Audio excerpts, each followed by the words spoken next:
Capítulo 13. El despertar de España. Los comienzos del siglo XVI coinciden con el periodo heroico de la historia de España, el periodo de la victoria final sobre los moros y de la romántica conquista de un nuevo mundo, periodo en que el entusiasmo religioso y militar elevó el carácter nacional de un modo extraordinario. Tanto en la guerra como en la diplomacia y en el arte de gobernar, se reconocía y temía la preeminencia de los españoles. A fines del siglo XV, Colón había descubierto y reunido a la corona de España territorios dilatadísimos y fabulosamente ricos. En los primeros años del siglo XVI fue cuando el primer europeo vio el Océano Pacífico, y mientras se colaba en Aquisgrán la corona de Carlomagno y Barbarroja sobre la cabeza de Carlos V, Magallanes llevaba a cabo el gran viaje que había de tener por resultado la circunnavegación del globo, y Cortés se hallaba empeñado en la ardua conquista de México. 20 años después, Pizarro había llevado a feliz término la conquista del Perú. Carlos V ascendió al trono como soberano de España y Nápoles, de los Países Bajos, de Alemania y Austria, en tiempo en que Alemania se encontraba en un estado de agitación sin precedentes. Con la invención de la imprenta, se difundió la Biblia por los hogares del pueblo, y como muchos aprendieran a leer para sí la palabra de Dios, la luz de la verdad disipó las tinieblas de la superstición como por obra de una nueva revelación. Era evidente que se había producido un alejamiento de las enseñanzas de los fundadores de la Iglesia primitiva, tal cual se hallaban relatadas en el Nuevo Testamento. Entre las órdenes monásticas, la vida conventual se había corrompido al extremo de que los monjes más virtuosos no podían ya soportarla. Otras muchas personas relacionadas con la Iglesia se asemejaban muy poco a Jesús y a sus apóstoles.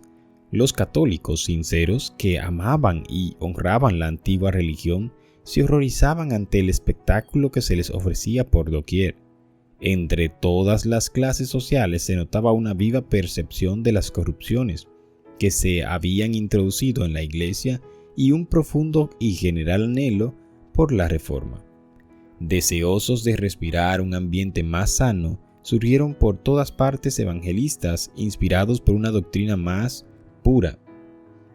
Muchos católicos cristianos, nobles y serios, entre los que se contaban no pocos del clero español e italiano, se unieron a dicho movimiento que rápidamente iba extendiéndose por Alemania y Francia.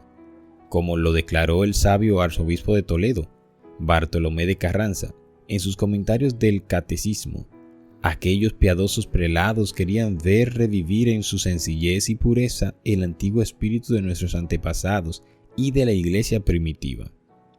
El clero de España era competente para tomar parte directiva en este retorno al cristianismo primitivo. Siempre amante de la libertad, el pueblo español durante los primeros siglos de la era cristiana se había negado resueltamente a reconocer la supremacía de los obispos de Roma. Y solo después de transcurridos 8 siglos le reconocieron al fin a Roma el derecho de entremeterse con autoridad en sus asuntos internos. Fue precisamente con el fin de aniquilar ese espíritu de libertad, característico del pueblo español hasta en los siglos posteriores en que había reconocido ya la supremacía papal, con el que en 1483 Fernando e Isabel, en hora fatal para España, permitieron el establecimiento de la Inquisición como tribunal permanente en Castilla y su restablecimiento en Aragón, con Tomás de Torquemada como inquisidor general. Durante el reinado de Carlos V, la represión de las libertades del pueblo, que ya había ido tan lejos en tiempos de su abuelo y que su hijo iba a reducir a sistema, siguió desenfrenadamente. No obstante las apelaciones de las Cortes, todas las artes de su famoso ministro, el cardenal Jiménez, fueron requeridas para impedir un rompimiento manifiesto. Al principio del reinado del monarca, en 1520, las ciudades de Castilla se vieron impulsadas a sublevarse para conservar sus antiguas libertades. Solo a duras penas logró sofocarse la insurrección en 1521. La política de este soberano consistía, como había consistido la de su abuelo, Fernando, en oponerse al espíritu de toda una época, considerando tanto las almas como los cuerpos de las muchedumbres como propiedad personal de un individuo.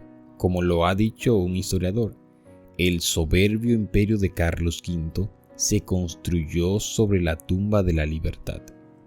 A pesar de tan extraordinarios esfuerzos para despojar a los hombres de sus libertades civiles y religiosas, y hasta la del pensamiento, el ardor del entusiasmo religioso, unido al instinto profundo de la libertad civil, indujo a muchos hombres y mujeres piadosos a aferrarse tenazmente a las enseñanzas de la Biblia y a sostener el derecho que tenían de adorar a Dios según los dictados de su conciencia. De aquí que por España se propagase un movimiento análogo al de la revolución religiosa que se desarrollaba en otros países, al paso que los descubrimientos que se realizaron en un mundo nuevo prometían al soldado y al mercader territorios sin límites y riquezas fabulosas. Muchos miembros de entre las familias más nobles fijaron resueltamente sus miradas en las conquistas más vastas y riquezas más duraderas del Evangelio. Las enseñanzas de las Sagradas Escrituras estaban abriéndose paso silenciosamente en los corazones de hombres como el erudito Alfonso de Valdés, secretario de Carlos V, su hermano Juan de Valdés, secretario del virrey de Nápoles, y el elocuente Constantino Ponce de la Fuente, capellán y confesor de Carlos V, de quien Felipe II dijo que era muy gran filósofo y profundo teólogo, y de los más señalados hombres en el púlpito y elocuencia que ha habido de tiempos acá. Más allá aún fue la influencia de las Sagradas Escrituras, al penetrar en el rico monasterio de San Isidoro del Campo, donde casi todos los monjes recibieron gozosos la palabra de Dios, cual antorcha para sus pies y luz sobre su camino. Hasta el arzobispo Carranza, después de haber sido elevado a la primacía, se vio obligado durante cerca de 20 años a batallar en defensa de su vida entre los muros de la Inquisición, porque abogaba por las doctrinas de la Biblia. Ya en 1519 empezaron a aparecer en forma de pequeños folletos en latín los escritos de los reformadores de otros países, a los que siguieron, meses después, obras de mayor aliento, escritas casi todas en castellano. En ellas se ponderaba la Biblia como piedra de toque que debía servir para probar cualquier doctrina. Se exponían sabiamente la necesidad que había de reformas y se explicaban con claridad las grandes verdades relativas a la justificación por la fe y a la libertad mediante el Evangelio. La primera, la más noble, la más sublime de todas las obras, enseñaban los reformadores, es la fe en Jesucristo. De esta obra deben proceder todas las obras. Un cristiano que tiene fe en Dios lo hace todo con libertad y con gozo, mientras que el hombre que no está con Dios vive lleno de cuidados y sujeto siempre a servidumbre. Este se pregunta a sí mismo con angustia: ¿cuántas obras buenas tendrá que hacer? Corre acá y acullá, pregunta a este y a aquel, no encuentra la paz en parte alguna y todo lo ejecuta con disgusto y con temor. La fe viene solo de Jesucristo y se nos promete y concede gratuitamente. Oh hombre, represéntate a Cristo y considera cómo Dios te muestra en Él su misericordia, sin ningún mérito de tu parte. Saca de esta imagen de su gracia la fe y la certidumbre de que todos tus pecados te están perdonados. Esto no lo pueden producir las obras. De la sangre, de las llagas, de la misma muerte de Cristo es de donde emana esa fe que brota en el corazón. En uno de los tratados se explicaba del siguiente modo la diferencia que medía entre la excelencia de la fe y las obras humanas. Dios dijo: el que crea y sea bautizado será salvo. Esta promesa de Dios debe ser preferida a toda la ostentación de las obras, a todos los votos, a todas las satisfacciones, a todas las indulgencias y a cuanto ha inventado el hombre, porque de esa promesa, si la recibimos con fe, depende toda nuestra felicidad. Si creemos, nuestro corazón se fortalece con la promesa divina, y aunque el fiel quedase despojado de todo, esta promesa en que cree la sostendría. Con ella resistiría al adversario que se lanzara contra su alma. Con ella podrá responder a la despiadada muerte y ante el mismo juicio de Dios. Su consuelo en todas las adversidades consistirá en decir: yo recibí ya las primicias de ella en el bautismo. Si Dios es conmigo, ¿quién será contra mí? Oh, qué rico es el cristiano y el bautizado. Nada puede perderlo a no ser que se niegue a creer. Si el cristiano encuentra su salvación eterna en la renovación de su bautismo por la fe, preguntaba el autor de ese tratado, ¿qué necesidad tiene de las prescripciones de Roma? Declaro pues, añadía, que ni el Papa ni el obispo ni nadie tiene derecho de imponer lo más mínimo a un cristiano sin su consentimiento. Todo lo que no se hace así se hace tiránicamente. Somos libres con respecto a todos. Dios aprecia todas las cosas según la fe, y acontece a menudo que el simple trabajo de un criado o de una criada es más grato a Dios que los ayunos y obras de un fraile, por faltarle a éste la fe. El pueblo cristiano es el verdadero pueblo de Dios. En otro tratado se enseñaba que el verdadero cristiano, al ejercer la libertad que da la fe, tiene cuidado también en respetar los poderes establecidos. El amor a sus semejantes le induce a portarse de un modo circunspecto y a ser leal a los que gobiernan el país. Aunque el cristiano sea libre, se hace voluntariamente siervo para obrar con sus hermanos como Dios obró con él mismo por Jesucristo. Yo quiero, dice el autor, servir libre, gozosa y desinteresadamente a un Padre que me ha dado toda la abundancia de sus bienes. Quiero tratar a mis hermanos así como Cristo me trató. De la fe, prosigue el autor, dimana una vida llena de libertad, de caridad y de alegría. Oh, cuán elevada y noble es la vida del cristiano. Por la fe se eleva el cristiano hasta Dios. Por el amor desciende hasta el hombre y no obstante permanece siempre en Dios.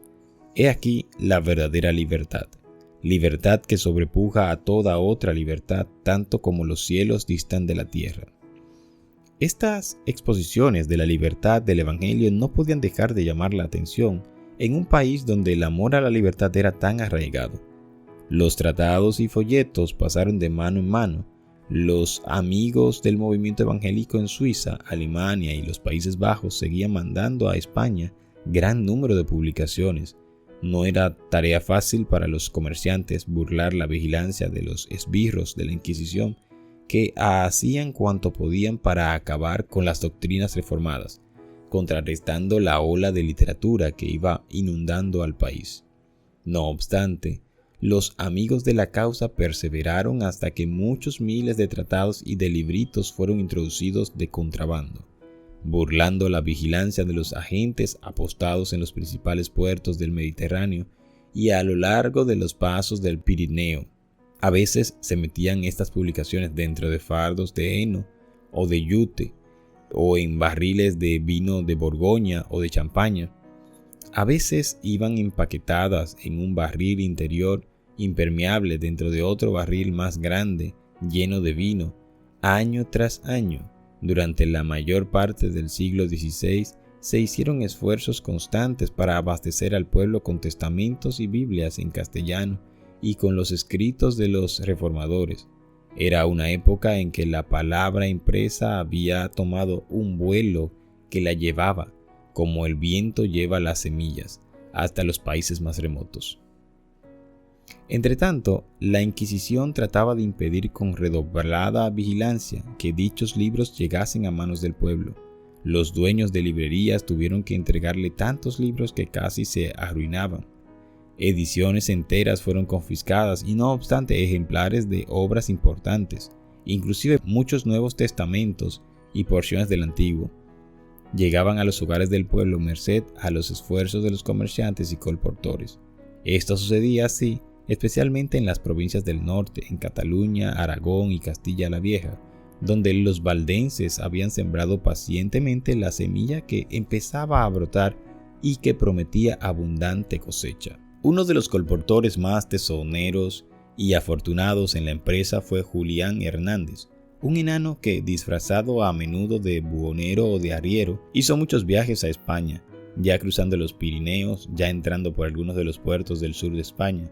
Según el testimonio del escritor jesuita Fray Santiañez, era Julián un español que salió de Alemania con designio de infestar toda España y corrió gran parte de ella, repartiendo muchos libros de perversa doctrina por varias partes y sembrando las herejías de Lutero en hombres y mujeres, y especialmente en Sevilla.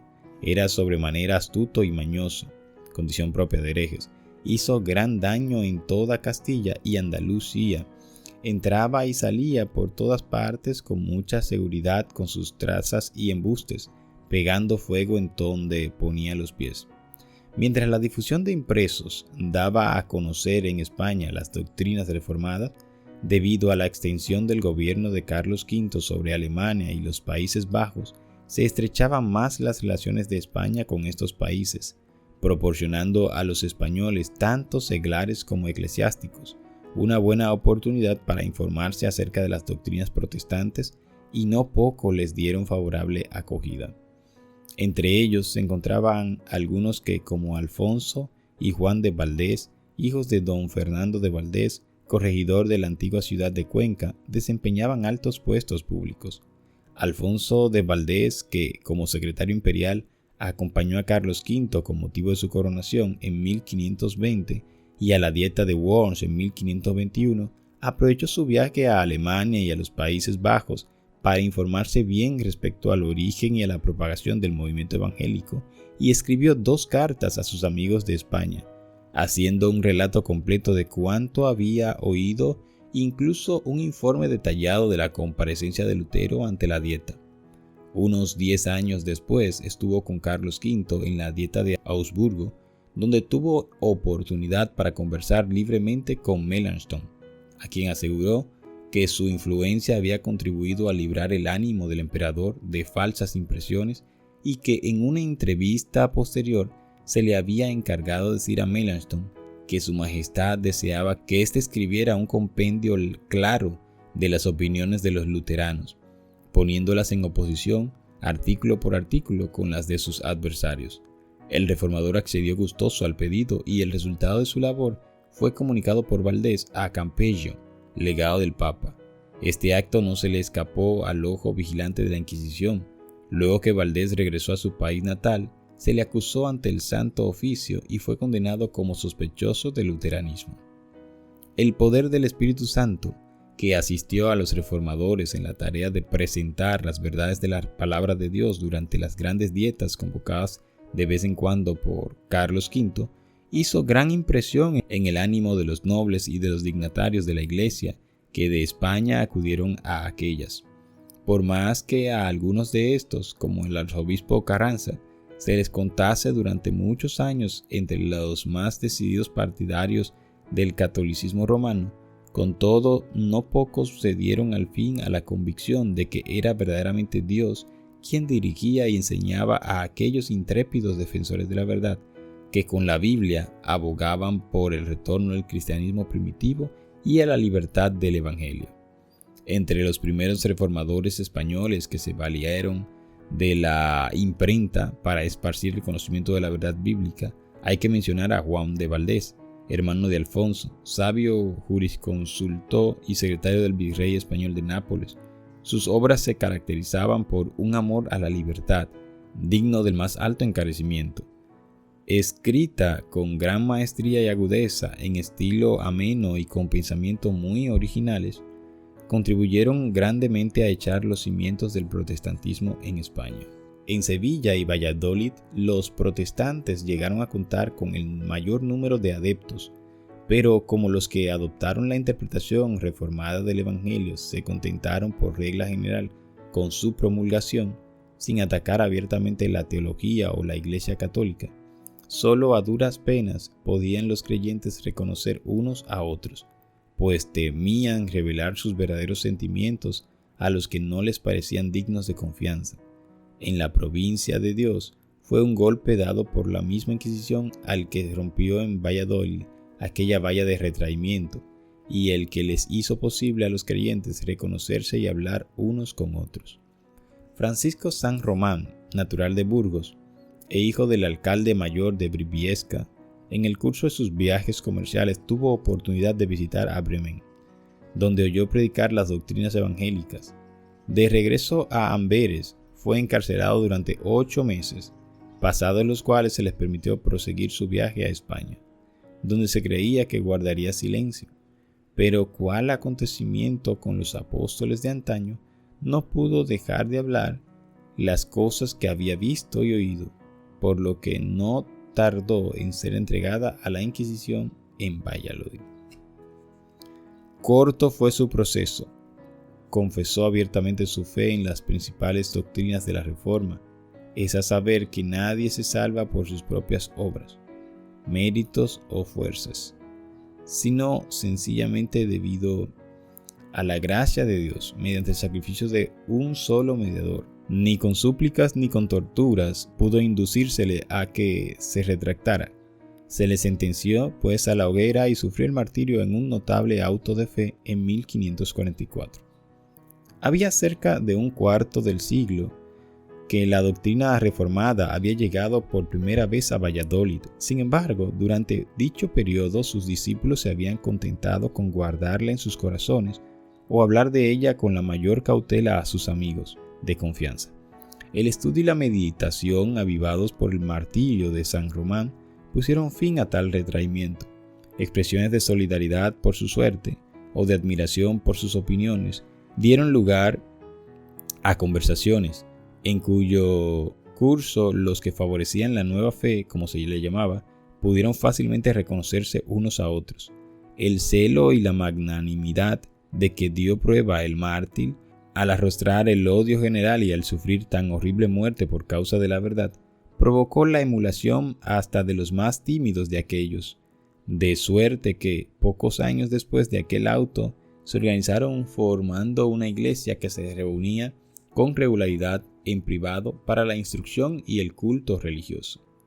Esta iglesia, cuyo desarrollo fue fomentado por los esfuerzos de la Inquisición, tuvo por primer pastor a Domingo de Rojas. Su padre fue don Juan, primer marqués de Poza.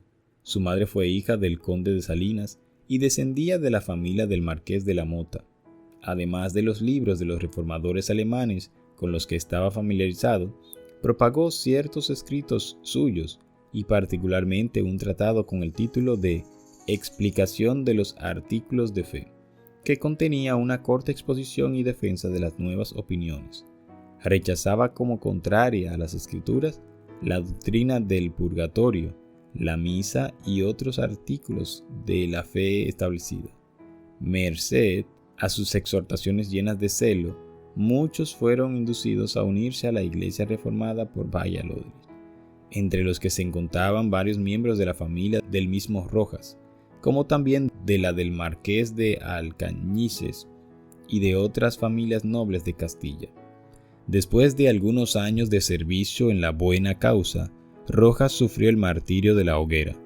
Caminó del sitio del suplicio, pasó frente al palco real y preguntó al rey: ¿Cómo puede usted, señor, presenciar así los tormentos de sus inocentes súbditos? Sálvenos de una muerte tan cruel. No, replicó Felipe, yo mismo llevaría la leña para quemar a mi propio hijo si fuese un miserable como tú.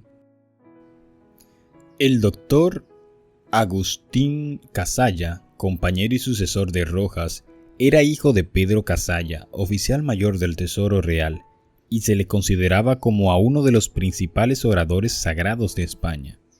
En 1545 fue nombrado capellán del emperador, a quien acompañó el año siguiente a Alemania y ante quien predicó ocasionalmente años después, cuando Carlos V se hubo retirado al convento de Yuste. De 1555 a 1559 tuvo Casalla oportunidad para pasar larga temporada en Valladolid, de donde era natural su madre, en cuya casa solía reunirse secretamente para el culto de la iglesia protestante.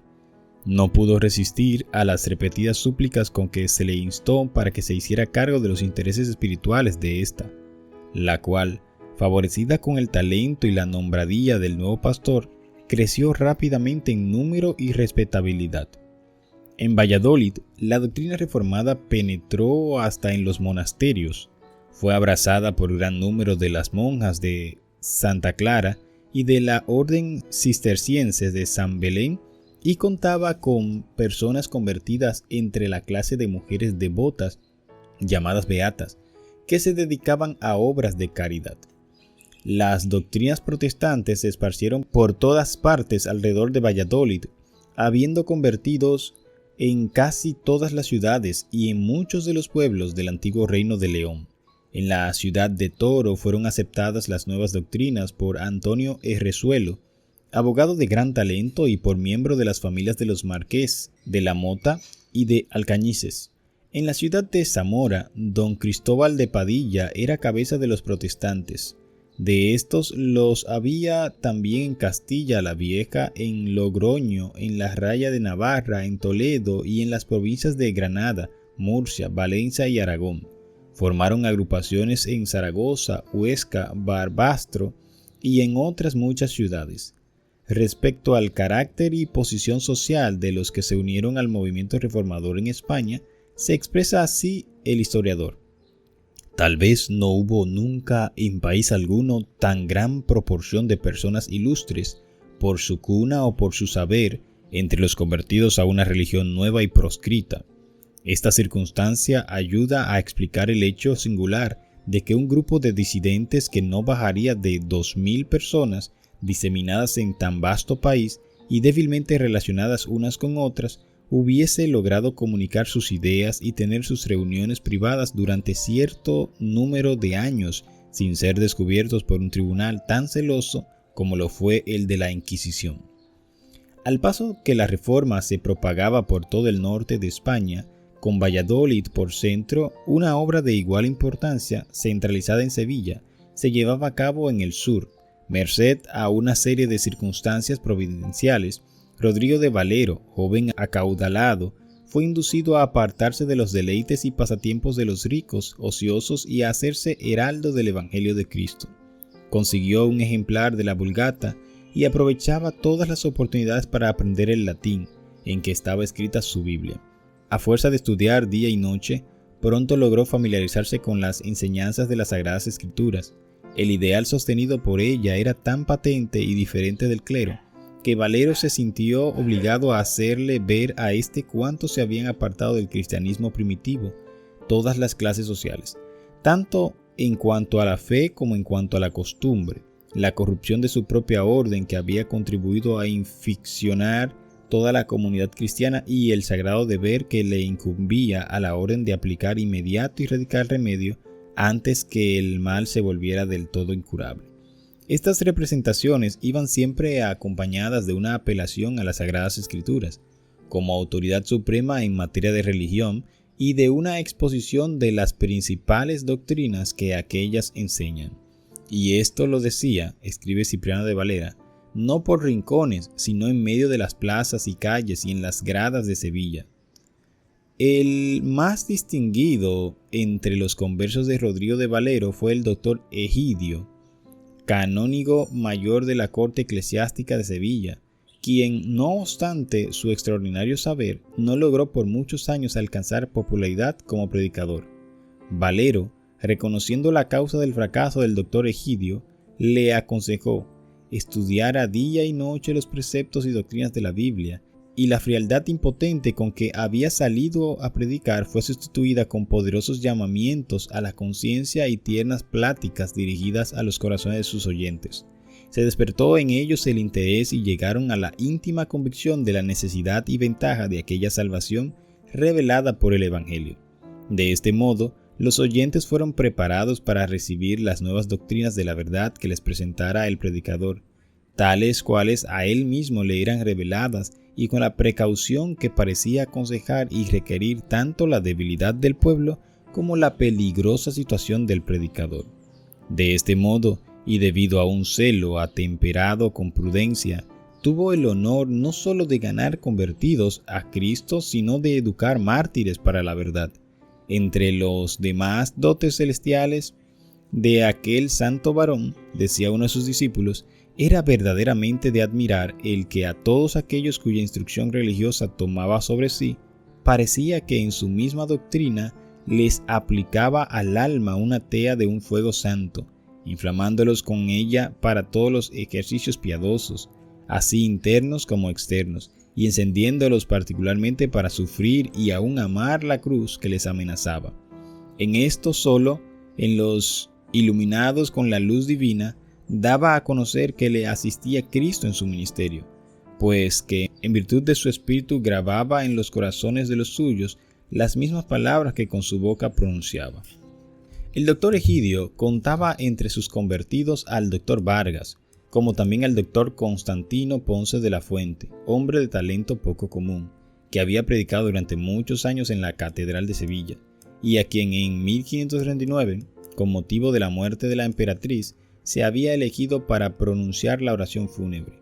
En 1548 el doctor Constantino acompañó por mandato real al príncipe Felipe a los Países Bajos, para hacer ver a los flamencos que no le faltaban a España sabios y oradores corteses. Y de regreso a Sevilla predicaba regularmente en la catedral cada 2 domingos. Cuando él tenía que predicar, y predicaba por lo común a las 8, era tanta la concurrencia del pueblo que a las 4, muchas veces aún a las 3 de la madrugada, apenas se encontraba en el templo sitio cómodo para oírle. Era en verdad una grandísima bendición para los creyentes protestantes de Sevilla tener como guías espirituales a hombres como los doctores Egidio y Vargas, y el elocuente Constantino, que cooperó con tanto ánimo y de un modo incansable para el adelanto de la causa que tanto amaban. Asiduamente ocupados en el desempeño de sus deberes profesionales durante el día, se reunían de noche con los amigos de la doctrina reformada, unas veces en una casa particular, otras veces en otra. El pequeño grupo de Sevilla fue creciendo paulatinamente hasta convertirse en el tronco principal del que se tomaron ramas para plantarlas en la campiña vecina. Durante su ministerio, Constantino, a la par que instruía al pueblo de Sevilla desde el púlpito, se ocupaba en propagar el conocimiento religioso por el país por medio de la prensa. El carácter de sus escritos nos muestra con plena claridad lo excelente de su corazón. Eran aquellos adecuados a las necesidades espirituales de sus paisanos, pero no calculados para lucir sus talentos o para ganar fama entre los sabios. Fueron escritos en su lengua materna, en estilo al alcance de las inteligencias menos desarrolladas. Las especulaciones abstractas y los adornos retóricos en los que por naturaleza y educación podía sobresalir, los sacrificó sin vacilar, persiguiendo el único fin de que todos lo entendieran y resultara útil a todos. Es un hecho histórico, singular y por demás significativo, que cuando Carlos V, cansado de la lucha contra la propagación del protestantismo, lucha en que había pasado casi toda su vida, había abdicado al trono y se había retirado a un convento en busca de descanso. Fue uno de los libros del doctor Constantino, su Suma de Doctrina Cristiana, la que el rey escogió como una de las 30 obras favoritas que constituían aproximadamente toda su biblioteca. Si se tienen en cuenta el carácter y la alta categoría de los dirigentes del protestantismo en Sevilla, no resulta extraño que la luz del Evangelio brillase allí con suficiente claridad como para iluminar no solo muchos hogares del bajo pueblo, sino también los palacios de los príncipes, nobles y prelados. La luz brilló con tanta claridad que, como sucedió en Valladolid, penetró hasta en algunos de los monasterios que a su vez se convirtieron en centros de luz y bendición. El capellán del monasterio dominicano de Pablo propagaba con celo las doctrinas reformadas. Se contaban discípulos en el convento de Santa Isabel y en otras instituciones religiosas de Sevilla y sus alrededores. No obstante, fue en el convento jeronimiano de San Isidoro del Campo, uno de los más célebres monasterios de España, situados a unos 2 kilómetros de Sevilla, donde la luz de la verdad divina brilló con más fulgor.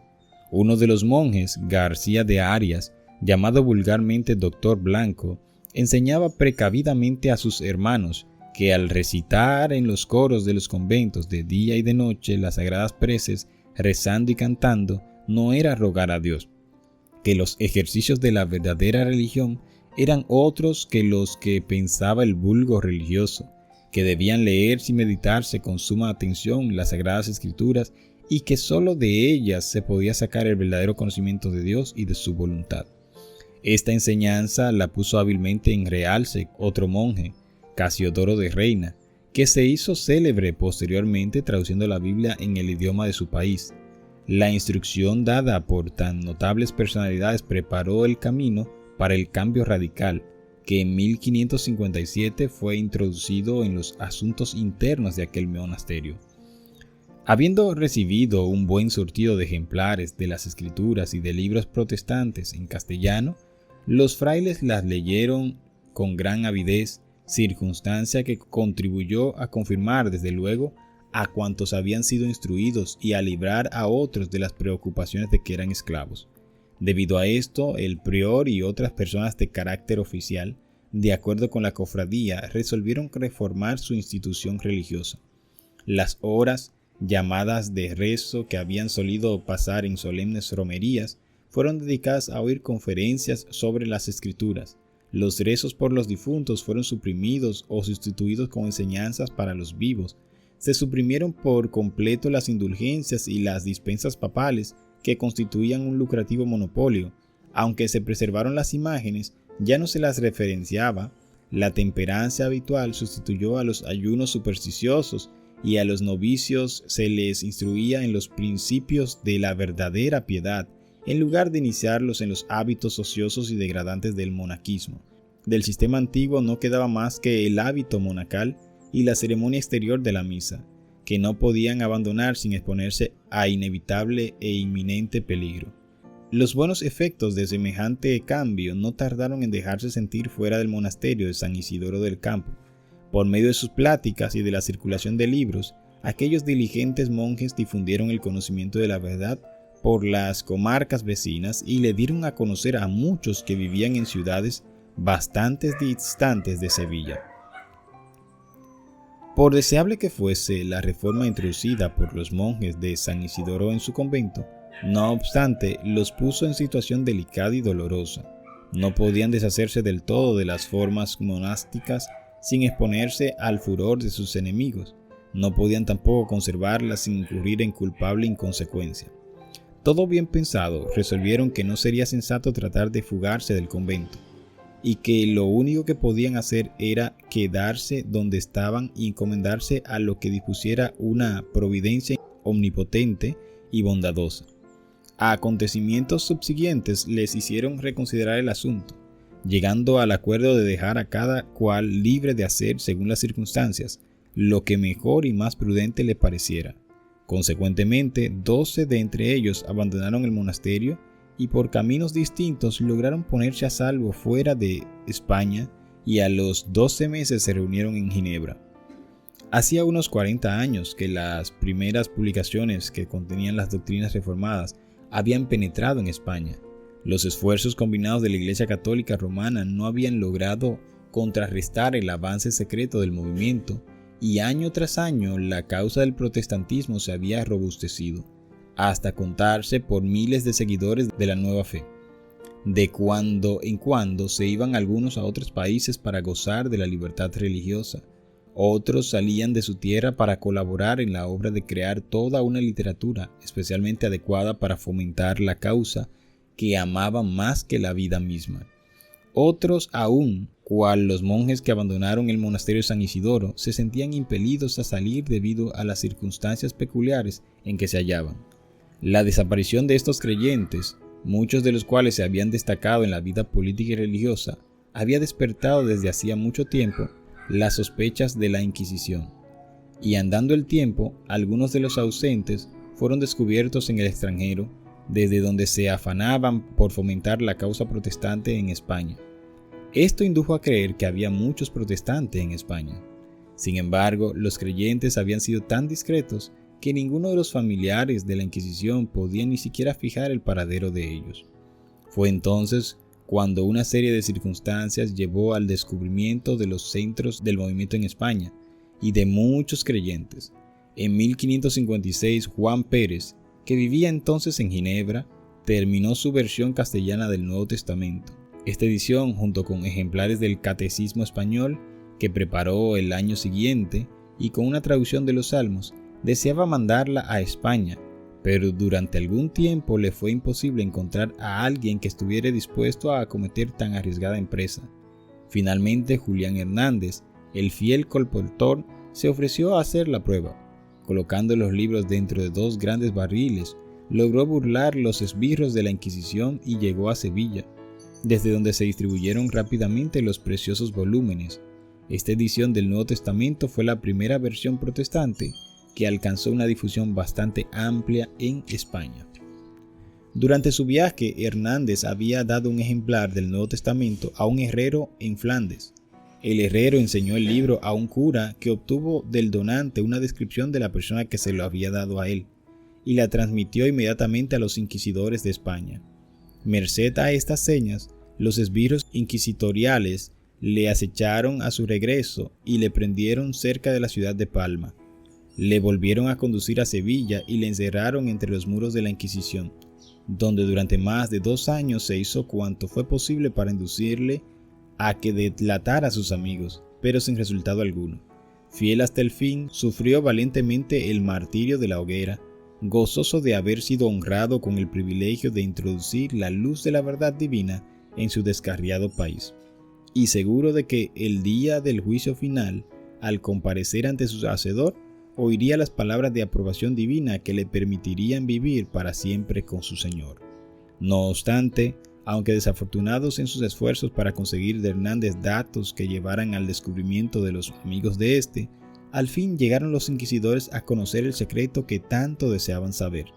Por aquel entonces, uno de sus agentes secretos consiguió informes análogos referentes a la iglesia de Valladolid.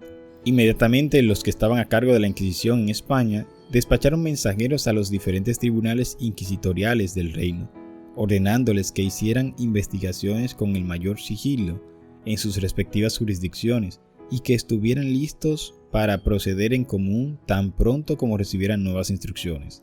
Así, silenciosamente y con presteza, se consiguieron los nombres de centenares de creyentes y al tiempo señalado y sin previo aviso, fueron estos capturados simultáneamente y encarcelados.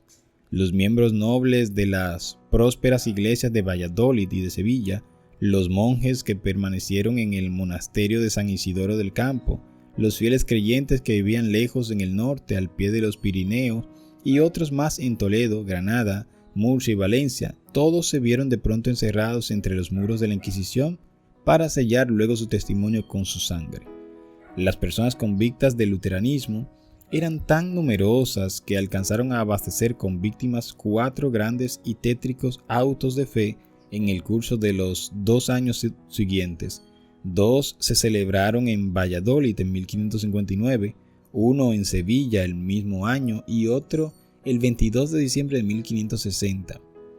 Entre los primeros que fueron apresados en Sevilla figuraba el doctor Constantino Ponce de la Fuente, que había trabajado tanto tiempo sin despertar sospechas. Cuando se le dio la noticia a Carlos V, el cual se encontraba entonces en el monasterio de Yuste, de que se había encarcelado a su capellán favorito, exclamó: «Si Constantino es hereje, gran hereje es». Y cuanto más tarde un inquisidor le aseguró que había sido declarado reo, replicó suspirando: «No podéis condenar a otro mayor». No obstante, no fue fácil probar la culpabilidad de Constantino.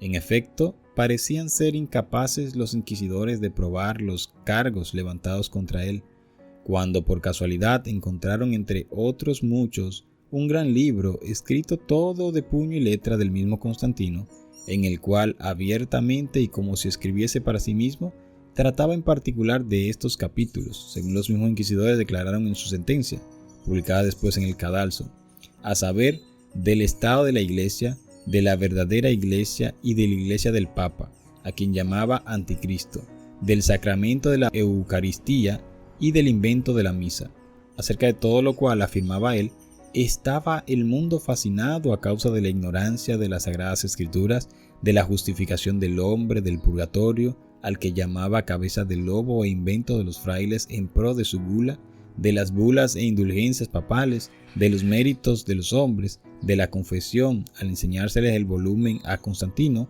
este dijo: «Reconozco mi letra, y así confieso haber escrito todo esto, y declaro ingenuamente ser todo verdad. Ni tenéis ya que cansaros en buscar contra mí otros testimonios. Tenéis aquí ya una confesión clara y explícita de mi creencia. Obrad pues y haced de mí lo que queráis». Debido a los rigores de su encierro, Constantino no llegó a vivir 2 años desde que entró en la cárcel. Hasta sus últimos momentos se mantuvo fiel a la fe protestante y conservó su serena confianza en Dios.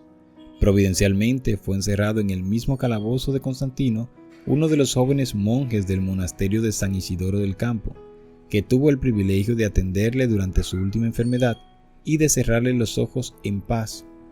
El doctor Constantino no fue el único amigo y capellán del emperador que sufrió a causa de sus relaciones con la causa protestante. El doctor Agustín Casalla, tenido durante muchos años por uno de los mejores oradores sagrados de España y que había oficiado a menudo ante la familia real, se encontraba entre los que habían sido apresados y encarcelados en Valladolid. En el momento de su ejecución pública, se volvió hacia la princesa Juana, ante quien había predicado muchas veces, y señalando a su hermana, que había sido también condenada, dijo: «Os suplico, Alteza, tengáis compasión de esa mujer inocente, que tiene 13 hijos huérfanos». No obstante, no se la absolvió, si bien su suerte es desconocida. Pero se sabe que los esbirros de la Inquisición, en su insensata ferocidad, no estando contentos aún con haber condenado a los vivos, entablaron juicio contra la madre de aquella, doña Leonor de Vivero, que había muerto años antes, acusándola de que su casa había servido de templo a los luteranos. Se falló que había muerto en estado de herejía, que su memoria era digna de difamación y que se confiscaba su hacienda, y se mandaron exhumar sus huesos y quemarlo públicamente junto con su efigie. Además, que se arrasara su casa, que se desparramara sal sobre el solar y que se erigiera allí mismo una columna con una inscripción que explicara el motivo de la demolición. Todo lo cual fue hecho, y el monumento ha permanecido en pie durante cerca de 3 siglos. Fue durante ese auto cuando la fe sublime y la constancia inquebrantable de los protestantes quedaron realzadas en el comportamiento de Antonio Errezuelo, jurisconsultor sapientísimo, y de doña Leonor de Cisneros, su mujer, dama de 24 años, discreta y virtuosa a maravilla. Errezuelo era hombre de una condición altiva y de una firmeza en sus pareceres superior a los tormentos del santo oficio. En todas las audiencias que tuvo con sus jueces, se manifestó desde luego protestante, y no solo protestante, sino dogmatizador de su secta en la ciudad de Toro, donde hasta entonces había morado. Los jueces de la Inquisición le exigieron que declarase uno a uno los nombres de aquellas personas llevadas por él a las nuevas doctrinas, pero ni las promesas, ni los ruegos, ni las amenazas bastaron para cambiar la determinación de Errezuelo de no exponer a sus amigos y partidarios. ¿Y qué más? Ni aun los tormentos pudieron quebrantar su constancia, más firme que envejecido roble o que soberbia peña nacida en el seno de los mares. Su esposa, presa también en los calabozos de la Inquisición, al fin débil como joven de 24 años después de cerca de 2 años de encarcelamiento, cediendo al espanto de verse reducida a la estrechez de los negros paredones que formaban su cárcel, tratada como delincuente lejos de su marido, a quien amaba aún más que a su propia vida, y temiendo todas las iras de los inquisidores, declaró haber dado franca entrada en su pecho a los errores de los herejes, manifestando al propio tiempo con dulces lágrimas en los ojos su arrepentimiento. Llegado el día en que se celebraba el auto de fe con la pompa conveniente al orgullo de los inquisidores, salieron los reos al cadalso y desde él escucharon la lectura de sus sentencias. Errezuelo iba a ser reducido a cenizas en la voracidad de una hoguera, y su esposa doña Leonor, a abjurar las doctrinas luteranas que hasta aquel punto había albergado en su alma, y a vivir a voluntad del santo oficio en las casas de reclusión que para tales delincuentes estaban preparadas. En ellas, con penitencias y San Benito recibiría el castigo de sus errores y una enseñanza para en lo venidero desviarse del camino de su perdición y ruina. Al ir Errezuelo al cadalso, lo único que le conmovió fue el ver a su esposa en ropas de penitente, y la mirada que echó, pues no podía hablar, al pasar cerca de ella, camino del lugar de la ejecución, parecía decir: esto sí que es difícil soportarlo. Escuchó sin inmutarse a los frailes que le hostigaban con sus importunas exhortaciones para que se retractase, mientras le conducían a la hoguera. El bachiller Errezuelo, dijo Gonzalo de Illesca en Historia Pontifical, se dejó quemar vivo con valor sin igual. Estaba yo tan cerca de él que podía verlo por completo y observar todos sus movimientos y expresiones. No podía hablar, pues estaba amordazado, pero todo su continente revelaba que era una persona de extraordinaria resolución y fortaleza, que antes que someterse a creer con sus compañeros lo que se les exigía, resolvió morir en las llamas. Por mucho que le observara, no pude notar ni el más mínimo síntoma de temor o de dolor. Eso sí, se reflejaba en su semblante una tristeza cual nunca había yo visto. Su esposa no olvidó jamás su mirada de despedida. La idea, dice el historiador, de que había causado dolor a su corazón durante el terrible conflicto por el que tuvo que pasar, avivó la llama del afecto que hacia la religión reformada ardía secretamente en su pecho, y habiendo resuelto, confiada en el poder que se perfecciona en la flaqueza, seguir el ejemplo de constancia dado por el mártir, interrumpió resueltamente el curso de penitencia que había iniciado. En el acto fue arrojada en la cárcel. Durante 8 años resistió a todos los esfuerzos hechos por los inquisidores para que se retractara y finalmente murió en la hoguera como había muerto su marido, quien no será del mismo parecer que su paisano de Castro, cuando exclama: infelices esposos, iguales en el amor, iguales en las doctrinas e iguales en la muerte. ¿Quién negará una lágrima a vuestra memoria y un sentimiento de horror y de desprecio a unos jueces que, en vez de encadenar los entendimientos con la dulzura de la palabra divina, usaron como armas del raciocinio los potros y las hogueras?